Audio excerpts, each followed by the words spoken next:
On identifying new hospital beds, we met yesterday with all the hospital administrators. I spoke to them. I said, we have to increase the number of beds you have in your hospital.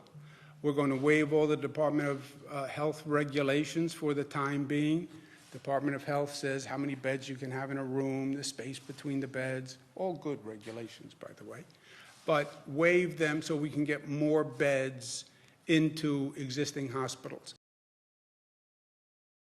More staff, reserve staff. We're reaching out to retired nurses, retired doctors, nursing schools, medical schools to build up a reserve capacity. Because also you have to anticipate that some hospital workers will get sick during this. So you need a reserve capacity for that basis. I had a conversation with the President yesterday.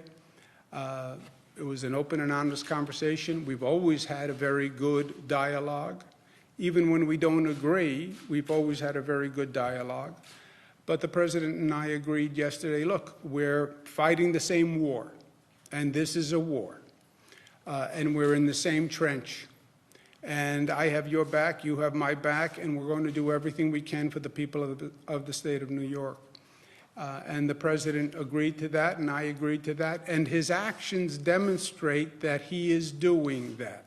I can tell you he is fully engaged on trying to help New York. He's being very creative and very energetic, and I thank him for his partnership.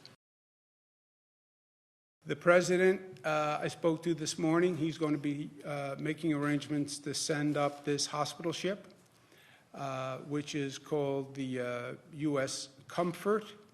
It has about 1,000 rooms on it. It has operating rooms. And the President is going to dispatch the Comfort to us. It will be in New York City Harbor.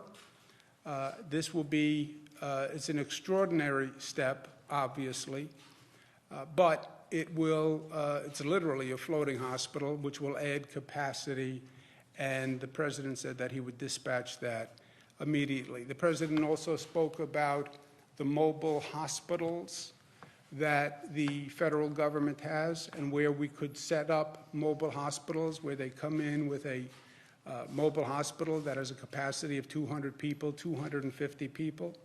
I told the President that we would do everything we need to do to expedite siting of those facilities, and we're talking about a couple of locations now.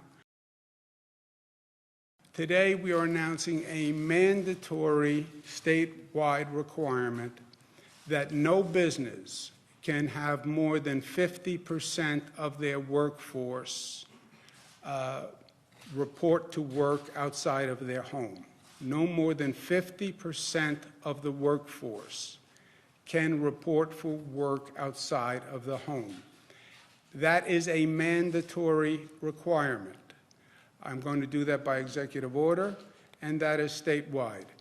That will exempt essential services, meaning food delivery, pharmacies, health care, shipping, supplies, etc.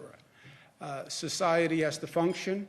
People stay at home. People still need to be able to order food, etc. They need to be able to shop. So you have to keep those essential services running. I understand that this is a burden to businesses. I get it. I understand the impact on the economy. But in truth, we're past that point as a nation. There is going to be an impact on the economy, not just here in New York, but all across the country, and we're going to have to deal with that crisis. The number of cases is way up. The number of cases is up because we're taking more tests. But the numbers are going up, hence the increased actions to reduce the spread, the density reduction. You see total positive cases 2,300, new positive cases 1,000. You see the number of counties that now have cases spreading, just as you see it spreading across the United States of America. This is just a metaphor for the entire country.